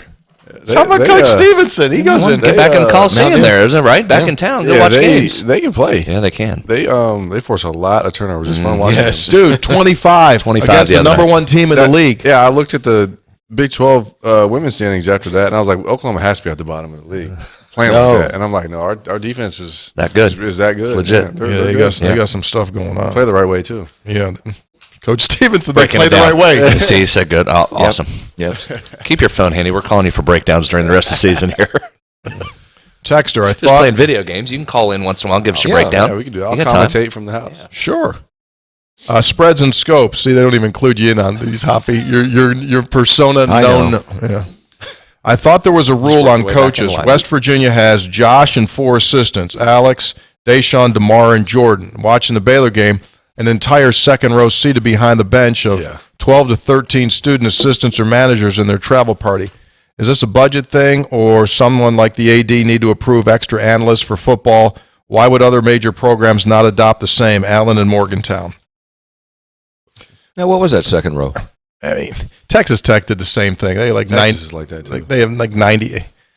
It's window dressing, to be quite honest with you. It's really what it is. West Virginia can have as many as West Virginia wants. There's no rule where West Virginia's the athletic department's telling a staff, no, you can't do this. It's a lot of that is just, like I said, window dressing. Show up in numbers look intimidating. Exactly. That's what it is. Yeah. That's Everybody wearing the same color. That's exactly what it is. Coach Stevenson had it. Yeah, so West Virginia's budget in basketball up until this year was a top 10 funded budget in the country. So West Virginia doesn't want, and nor will it want going forward. It's there. They've committed to winning, so that's just nothing. Sitting here watching the game, wanting to root for Josh so bad, I don't understand anything he does. He waited 4 minutes in the second half to put Jesse back in. The league quickly exploded to 17. I understand he's got 3 fouls, but you got to keep a player like Jesse in the game. Just my thoughts. Mikey from down south. That was different. That he didn't start Jesse in the second half, and obviously he gambled, and they hit those threes, and that thing went from 8, and it blew up. And it was hard. Well, you just answered. That's what he's trying to do there. He's trying to gamble because he got that third foul late in the half. You hope you can get a couple minutes to start the half where you cut the lead, not give it back. Then you've stolen a couple minutes, then you reinsert him, and they just hit a couple shots early. And to be quite honest with you, what they probably were doing was, what was the plus minus when he was out at the end of the half? They went like, hey, guess what? We outscored him by 2, or it was even. And they were you gambled. They showed that they could either tread water or gain a little bit, So if you're, a guy's in foul trouble like that, and he's a key player, you're trying to steal maybe a first media, maybe tread water for the first media, and so that's the whole thought process behind that. Tony, was he having creases back on that? The T was the result of multiple calls that he thought he was getting screwed on. Mm-hmm. And he just kept getting more and more frustrated, and Jesse's getting whacked and knocked down, and they're not getting anything, and they go back down there, and they call one against West Virginia. I use the analogy, old school coffee pot, where it's got a percolator, And, as it warming, it doesn't percolate until it gets, and then finally it starts to go into that little glass thing on top of the coffee pot. That's what he did. It was coming. Well, it was whistling for a couple minutes before they actually teed him. He was saying to him, go ahead and I'm going to keep going, so you might as well give me one here. He was out at midcourt. He was getting it. Jerry Pollard, the veteran official, on that crew, did a really nice piece of officiating because he respects Josh. He likes Josh. And when the technical happened and Josh was still ready to keep going, and Jerry came over and gave him the veteran official wrap around the hips and walk him back. You got to chill out before I throw you out. Yeah, and he did a really nice job because it wasn't Jerry that Josh was mad at. Okay. It was Marquise Pettigrew. And so Jerry did the thing to do of, Josh, let's chill, let's not leave, let's be good. And Jerry did a great job of tempering him the entire game. Because, as I've said before, this team's not getting any calls. This staff's not getting any calls. This team's not getting any calls. You can mark that down in ink. You got to put pressure on the rim. You know what I mean? So it's if you're just going to, if you're giving up just numerous opportunities at the rim, it's like you're going to get the natural. That team is not going to put up any fights. So it's, they're not playing hard. They're not really getting the calls. So, they might not be getting fouled because they're not playing hard. So that's how that looks. So it's tough. And you got an interim coach. Yeah, they're going to take the veteran coach, and they're going to make sure he gets taken care of before they take care of the interim coach. It's simple as that. Not giving you any breaks. Yeah. Hello alert right at the end of the game text. I love you guys. I anticipate every episode. Honestly, you guys keep me sane during this season. I have to admit, first time all year I turned off the game. I hope we get back to our winning ways soon because a lot of us hang on every play of West Virginia sports. I believe in the program. I believe in Ren Baker. I honestly believe the best is yet to come. As they say, the darkest hours are before the dawn. So I hope the Big 12 relishes these wins. We'll be back sooner than expected. P.S. Episode 800 is a real thing. P.S.S. How about a shirt that says, "Excuse me"? We could probably do that. Need a question mark at the end of that. Yeah. Texter, immediate post-game text. I had an alternate spread on the game, West Virginia plus 12.5. So I feel the dagger deep in my bean.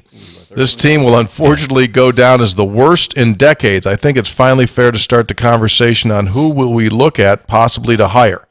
I'm glad. Thanks for having us. We'll get a lot of use by the baseball team. Signed by John Squid Calamari, Lexington, Kentucky. P.S. Music's in the works. The Noah's 3 at the end of the game. Yeah, what was all that about? That mattered for a lot of people. What do you mean? The live second half line came into play right there. It came right down to that shot. If that shot falls and you had a West Virginia ticket, you cashed. It missed. If you had the Baylor ticket, you cashed. Just FYI. Play to the whistle. Play to win, play to lose. Play to the whistle. Texter, with today being evidence of two programs heading in different directions, are you starting to sense a shift of everyone's attention toward the women's team? Having been to 2 women's games versus 0 men's games this season, my household is feeling this. Go Mountaineers, it's time for a thanks for having us night in Manhattan. Signed by Mike from Meadowbrook. I don't think it's a zero-sum game. I think that there are people who have warmed and embraced the women's team because they're having great success. Mm-hmm. Yeah, you can enjoy both. Yeah, both's going to happen. Yeah. If you want to jump ahead in the future, both's going to happen. West Virginia's men's team is going to be really good again, and the women's team is going to be really good. Both can happen, and they will. But this women's team is having, because the new coach, Eric, there was no expectation. First-year head coach, and they're really exceeding expectations, having a great year. He's doing a real good job. Mm-hmm. Yeah, and it just so happens to be that he's doing a very good job at a time where the men's basketball program had all types of adversity and odds stacked against them. All the adversity. And so it's like, the women's team is very successful right now, and the men's team is trying to dig themselves out of a hole that was, dug with a crater. Let me ask you this. So that's a good point. I want to ask you this. We didn't get into this when we were chatting. So Josh takes over in June. The roster jab steps in the portal, out of the portal. Some dudes leave. Some guy, you got to go get guys. Mm-hmm. Kerr suspended 9. Raekwon, Noah not eligible until game 10. Mm-hmm. When that happens, exactly that night, Jesse goes out for 6 weeks with a wrist.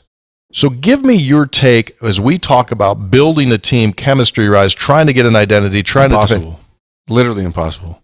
Like if you're talking about your starting point guard, your starting two guard, and your starting center, all being out two at the same time, those guys come back, and then your front court focal piece goes out for 6 weeks. Like, how do you expect to build chemistry if I'm playing and you're sitting down, and then you're playing and I'm sitting down? There's only one way to build chemistry, and that's play together. You know, I don't know I don't know when everybody got to town in the off season, but playing pickup helps in the summer. You know what I mean? You get tendencies, you understand what guys like to do, and that's when you know your personalities can either mesh or you can find the ones you collide with and try and unite those. You know, so that's one thing I loved about when I was here was obviously we were in the gym 5 days a week, probably 6-7 days a week. But on the weekends you're playing pickup, and during the week you're playing pickup. It's just how the schedule goes. Obviously, I don't know how the turnover was because there was so much going on. But when it comes to building chemistry, this year was borderline impossible. Yeah, and you can't defend because you just. I mean, it's hard to defend when you obviously don't have that chemistry, and you don't have that communication and trust. But also comes down to how bad do you want to stop the other team from scoring. You know what I mean? Yeah. If you're one-on-one, you don't need anybody else helping you. You know, that's your yard. Guard your yard. Yep. Texter, we took an expedition cruise from Argentina through the Drake Passage, 5 days around and on Antarctica, and then the 2 days back across the Drake Passage, and there they are. An amazing experience and views. Brought the West Virginia flag to There it is. Antarctica. Of course they did. You guys are awesome. Is that a penguin in the background? What is Yes, there are penguins It's in a the photo back. bomb? No. Yeah, I thought that was a person back there. If you look back, there's a penguin to the left, right behind the ski pole. Then go behind that, Yeah. near the trees. There's just a bunch of penguins. Yeah, okay. That's one. I mean, three guys everywhere. That's one place I'll probably never go. Well, you don't know. It's too cold for me. No, you They don't give you enough know. money to play. There you go. Yeah. Right. Trust me. That's true. Pay me enough. You got a price everywhere. Pay me enough. Yeah, that's right. You go play for the Penguins there in the Antarctica Penguins. Yeah. Just sign you a nice deal. All the hot cocoa you want. You can go to Argentina and have a road game to Antarctica. Yeah, you're right. Drake, Hoppy, you familiar with Drake Passage? There's southern. That's when you go underneath You knew the that. horn of South America. Yeah. Mhm. Didn't You weren't there, though. I thought he started a story like that once on here. I was on a bus in the Drake Passage. Or was that somewhere else? That was somewhere else Oh. he was. Where'd you say you were? You were on a bus where? Us in Ecuador. Ecuador. World traveler. Yeah, very. That's why he's never here. Three guys, I generally love spreads on stats, but such nuanced, deep analysis is not necessary for this team. They need to quit throwing the ball to the guys with different colored shirts on and play defense. Until that happens, the percentage of shots at the right side of the rim by a left-handed player whose shoe is untied with 10 seconds or less on the play clock really does not matter. By the way, the Lady Mountaineers are a lot of fun to watch. Thank you, Rob in Atlanta. In defense of Brad. Rob, point of clarification. It's 4 seconds or less. I don't do 10 seconds or less. I do 4 seconds or less. Thank you for listening.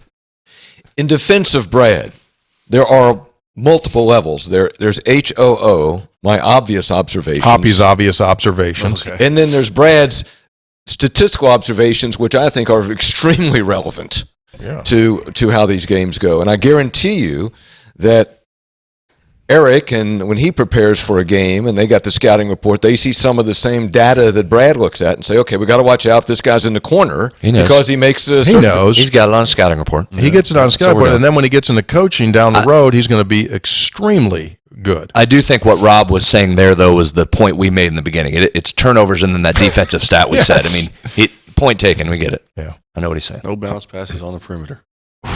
Oh, my. That is yeah. dunks on the other end every time. Soft-ass passes. Soft ass passes. Soft-ass passes make me want to take my head. If you're trying to feed the high post from the 3-point line and you bounce it, Yeah, you should horn, be. you go sit down because that's going the other way. Horn it. Horn. You just horn. That's it going. You're coming out. How about streaking down the court behind the back pass with three guys around you? That's come out too. But also, it's like another thing is if you're gonna bounce pass it on the perimeter and they're going down the other end, don't let them just drop it into the net. You know what I mean? I'm putting you on your ass. But, Exactly. but Thank you. just put somebody on their ass. Exactly. Like, Whack them. If you got 5 of them. Get your money's worth. Don't let them score. That's right. Just bring it down on the arms, right? Not intentional. At just- least get the game going a little chippy. Like, I'm going down with the fight at least. Thank you. Hey, guys, Brian from Williamstown here. I think Hoppy has converted me. I'm on my way home from a conference in New Orleans. Yes, a conference during Mardi Gras. Mardi Gras was just as awesome and insane as anyone would expect. I also got to hold a baby alligator, which was pretty awesome. Anyway, the point of the text is that since yesterday, I've had a nasty cold, and my nose is running like a faucet. I'm sitting here in the Charlotte airport, and all I can think is, man, I wish I had a handkerchief. I can't stop blowing my nose, and I can't keep finding tissues or paper towels from the restroom. Hoppy is stuck in my head to the point I had to text. I'm pretty sure I'm going to be getting one when I get home. I've seen the light. So he's going to buy a handkerchief because he... Hey, welcome in. Eric, Here's the problem, Eric, you though, don't for use Brian. a handkerchief, do you? No, my dad does though. That's why I stopped doing. How old's your dad? He's in his 60s, so Yeah. every time I see him empty his face and put the Yeah, right. put it in his Go. pocket, I'm like, that is Preach. I was like, that's sick. Preach. Yeah, you just got a snot rocket licking in your Preach. pocket, and then you go down there and grab it. Thank you. But So that's that's what I was going to say to Brian. If he's having problems and it continue, the thing's going to get pretty filled up. yeah, like how many And we're times just putting can it you back unfold on- it and pick a clean spot after a while? Thank you. know? Thank you. I saw Thank my you. dad do that as a kid. I That's was good like, analysis. I'll never do that. Good. Thank you. Good analysis. Yeah. Put it away. My dad might Put it give- away because give- I'm give me closer some to you shit for today that. than usual. That That's was probably a getting great- on me now. But the thing I got out of that was that might be a T-shirt.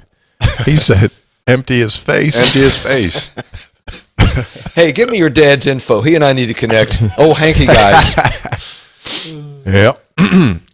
Hey, three guys. As a dad with a 9-year-old girl who now loves watching women's basketball on TV, thanks to Caitlin Clark, I have this question. With everything that Caitlin has done for women's hoops, can and how does WV's women's basketball benefit from the popularity of what's going on in women's basketball right now, signed by Andy in Hurricane? Well, I mean, hopefully it sparks a young girl to start playing the game because she thinks Caitlin Clark's cool. Let me tell you something. West Virginia has had some unbelievable women's basketball players in its history. Yes. Susan Robinson, Kodak All-American from Doddridge County, Vicky Bullitt, All-American, professional player as well. I mean, that just begins. And The sisters Bulger. The Bulger sisters. The Rosemary Kosoric. Rosemary Kasor. I mean, Well, West here's the Virginia- thing.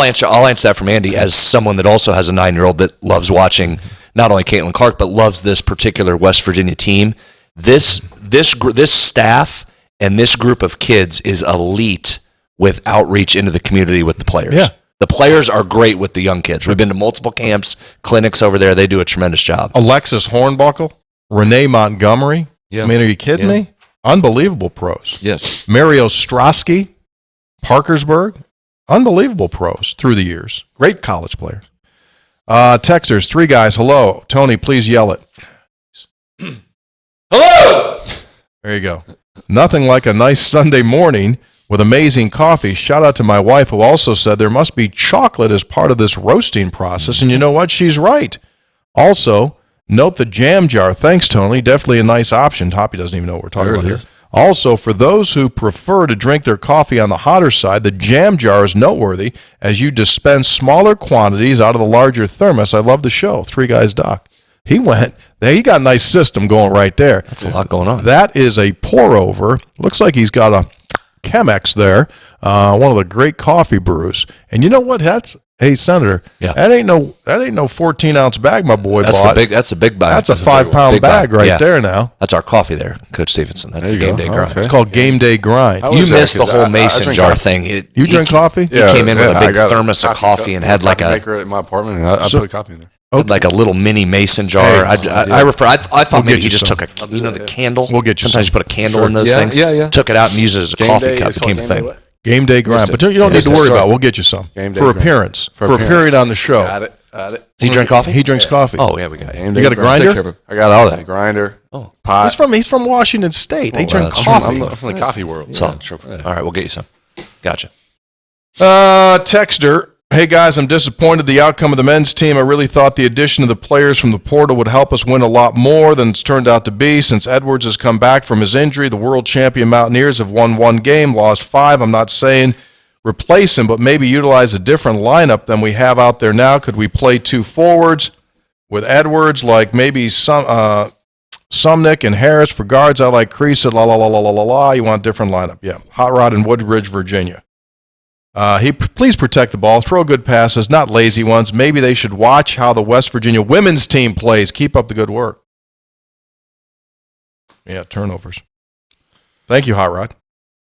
Scopes and Spreads, not even going to acknowledge the dean. Doubt seriously he's on the program today. Ouch. Yeah, but Stevenson's here. He's been here. He's been here more than Hoppy has. I'm watching the Islanders and the Rangers hockey game. And the sounds of Sean McDonough. The alternative throwback sweaters make me ponder why West Virginia football has never honored the original flying WVU uniforms from the 80s. Last year's game honoring Coach Nealon would have been a great opportunity. Do you think this could be a possibility in the future? Was there a different WV? I think he's going. He said What 80. is it for, like stripes on the pants? Were big back in the day. I think there should always be at least one game where basketball or football, any sport should honor a throwback uniform. You know, Love the throwback. Just history. Yeah. I think so too. Football's used the really throwback logo, not from the 80s, but the white helmet. I think that's good, Eric, and I think that you should wear those really short shorts. Throwback. I'm not with I'm not against that. You know? Okay. I wear my shorts pretty short now. Is it not short? What shorts are back in. about? Would you like to wear super long ones? super long ones? I can't do that. If it's for one game, maybe. Clammers. They're like clammers. Yeah, you can't do that because that's just not it. Dr. Andy and Romney, another tough game for Mountaineer men's team. On a positive note, Coach Kellogg and the women's team got a big win over the Sooners. Oh, they did? Okay.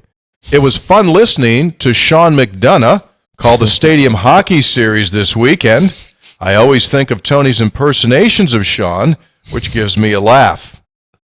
Sean, a fine broadcaster, apparently spent the weekend calling the Outdoor Series in the NHL, which is a wonderful franchise in itself, going back to the days of Ken Dryden, Jacques Lemaire, and many others. Brad's Rain Man, like statistical analysis, continues to amaze. Keep up the good works. Your episodes have gotten me through many marathon training runs. Thanks for all that you do. Eric, how far could you run? Straight or couple curves? Yeah, just like could you ever be a track guy? I don't know, man. I did track a little bit in elementary school, middle school, and it wasn't for me. But I mean, my off season, I'll run like 5 miles. Oh, you will. What would you do during a game here? That was tracked, right? Would you be every bit of a game 3 to 5, six 5 or miles? 4 to 5? 5 plus. Yeah. Yeah, it's But actually it's crazy. now. It's crazy to bring this up because Sean Brown, Mountaineer strength coach. Yeah, he said when I was here, he brought up something. He was like, your load's pretty high right now. I was like, what is it? He was like, you're running like 8 miles a game, and I'm like, so that had to been the stretch where I was I was on fires. I was playing a lot, and 8 miles a game. I was like, it doesn't. Like with the G League team he was talking? Oh no! When you were here. I was here. Yeah, when I was here. It doesn't feel like that out there, but just walking and going side to side and then sprinting 90 feet, or 94 feet, and You also probably had more than most, too, because you moved without the ball a lot. I mean, it's not like you were just standing in a spot. Yeah, it's got to be in shape, man. What's your top speed? You ever heard? Oh, I have no idea. I haven't been on a treadmill where it's it's. But in a game, like, has Sean ever come to you and say, "Hey, you hit out at 18, 19"? He didn't tell me that, no. Okay. This year, I feel like I got faster though this year because there's times where I'll be running on the court and I'm like, the game's just faster. So you kind of have to adapt. So there's been a couple of times where I got up the floor. I was like, "Damn, I'm flying!" Like that's a new gear. It's definitely a new gear. Texter, Charlie from Midlothian. This is probably not the best day to bring this up since Hoppy will likely be there. But if he continues to miss the podcast, I was wondering, what are the chances of perhaps me making a cameo appearance as a PWO if given the opportunity? I know it probably won't happen, but as Professor Vinny once advised, you need to make your text unique. P.S. If Mike and his buddy got excited over Deuce posterizing that Baylor player, they've done it again. So that's really funny if you follow that.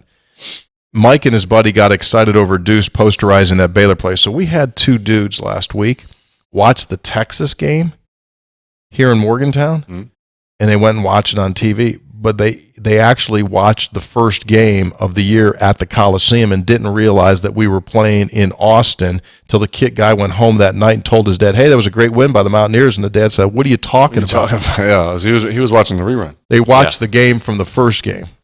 So what he was saying was good experience though. They won. So this is actually enjoyed his day. This is actually very funny because his PS is, if Mike and his buddy got excited over Deuce posterizing the Baylor player, they've done it again. So if he was watching last game from a couple years, that was very funny, Charlie. And as far as taking over for Hoppy, he doesn't show up much. Hello, Spread Was it Scope. Charlie that sent us those Reese's things that were? He did. He did. Those animal crackers. They didn't last long. We crushed them. Thank you, Charlie. Hello, Spread Scopes and Hip Hoppy. Load management. Congratulations to WVU's men's soccer team. They lined up, beat the USL's Pittsburgh Riverhounds yesterday in an exhibition game. Mighty impressive to beat a pro team in the first game in 2 months. Not many sports you get the opportunity to do that. That's true. Good luck to all the candidates in the coming cheer-off for the next Mountaineer. It takes place Tuesday night. They all look capable. The last few Mountaineers have all elevated the position. Signed by Joe in Charleston. And lastly, Tony and Brad just wanted to say thanks for hanging out with us last night. Our army of kids invaded the floor after the Baylor game. The kids had a blast, and it was great to finally meet you guys in person. Thanks for having us. You guys are awesome. From all of us at Landon's Library. Remember? They were bringing all those kids. It was a blast. Fantastic. The signal That was caller, neat for them. Jed Drenning was up there with that Saw group. Jed. Talked to Jed before the game and then down on the floor. Yeah, Absolutely. he was up there and with his young guy, and that was fantastic. Yeah, I enjoyed that too. You weren't there. Oh, I gave your regrets. thank you. Yeah. What's Hoppy's attendance? What's his attendance? About rate? 33%. About 33. Yeah. He shows up about as much as our defense. No comment. I know. Just saying. Be nice to get the thing back. Listen, dude, so when do you go back when? I fly out Wednesday morning to Oklahoma City. We got five days there, and then actually, Really? let me not lie. Let me make sure. So you're just going to house up in Oklahoma City? Not the most ideal place to house up, but That's All due respect. all due respect. Yeah, no, they got a good district there. They got that. They got a district there, a nice little area. yeah. There. It's a good little. I've been to OKC a couple times when I've played for Wichita. We played Yeah. in Oklahoma, and it's a good little city. But we're there 22nd through the 26th. Couple of games, and then come home, and then we're pretty much home for the month of March. We end on a little road trip, but for the month of March, pretty much in Texas. Well, buddy, I think this coming back to Morgantown is going to clear your mind. Whatever opportunity you have, you just make it full advantage. Make yourself better every day. You're going to be fine. That's the plan. You That will. is definitely the plan. And we're rooting for you and watching. Absolutely. Coach Stevenson In the house. in the house. 3 guys before the game. They always come back. Always. We're back on Thursday. We'll recap UCF and we'll preview the 2-game road trip at Iowa State Saturday, at Kansas State on next Monday. In the last 2 weeks, Coach Stevenson has been in as many shows as I have. I know. You don't need to tell us. Apparently the listeners, I'll tell you one thing. Iowa State can play. they defend. And They guard, can can't play. they? Yeah. Yeah, they're good, man. Big one tonight as we record this on Monday. Houston and Iowa State. Oh, Yeah. Top 10 match. You put 23 up against Iowa State last year. Yeah, they don't like me over there in Hilton. They don't appreciate me. Hilton Magic didn't affect you. Can't understand why. Not much magic going on over there. He drew up the football play to get the ball in bounds. That was great. oh, You want to know who set it up? You did. You. I Yeah, sure you told did. us We on this know podcast. that. We talked We know, about yeah. that. I wasn't, yeah. What do you think? What do you think we were I like? was saying you. I wasn't saying team. Hugs looked at me like I was speaking a different language. Yeah, you said just go with it. I grabbed the boy. I got it. Just what'd you say to the bench of Iowa State? What did you say to them? win. When at any time. I'm sure you said something. A lot of explicits. We know that, Hoppy. A lot of explicits. A lot of explicits. A lot of explicits. We know that. Yeah. We know that. You know why? Guy want to win. They deserve it. Guy want to win. That's a rowdy place, though. You got to tip It's your a great cap. place. You gotta Yeah, get fans. yeah. great place. Very Mountaineer-esque. Very. Yeah. They come to play. They're below us, Yeah. but yeah. Yeah.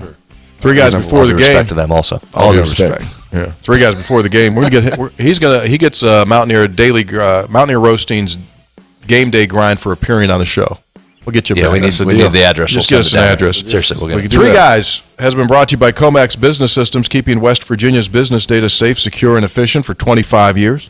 By Gomart, go for good times, go for Gomart. Get the rewards card so you can save on Plus, there's some food and swag. fuel. They don't give them any And we need clothes, swag too. there. Yeah, they always make fun of me for wearing West Virginia stuff. I'm like, Give me something. Give me some gear. Where's my gear? I've said that a couple times. Kyle takes care of you. Like I walk out with my West Virginia puffy jacket when it's Yeah, cold. My hell West yeah. Virginia slides I got them on right now, and they'll be like, "You guys got to wear some Spurs stuff." And I'm like, Give it to you. Yeah. like, honestly, I'm a Mountaineer. Call Vic up. Tell Vic to send me some of his swag. He Like, got yeah, more. I mean, yeah. Might be a little long on He's got you. the budget. Yeah, really. Three Guys also brought to us by Lou Wendell Marine Sales in St. Albans. They sell family fun. Visit LouWendellMarineSales.com. And Spreads on Stats was brought to you by Conley CPA Group, providing value beyond the numbers. We out. Thanks for being with us. Three Guys before the game with special guest Eric Stevenson, our producer, Austin Wright. Stay well, stay safe, and we'll see you next time.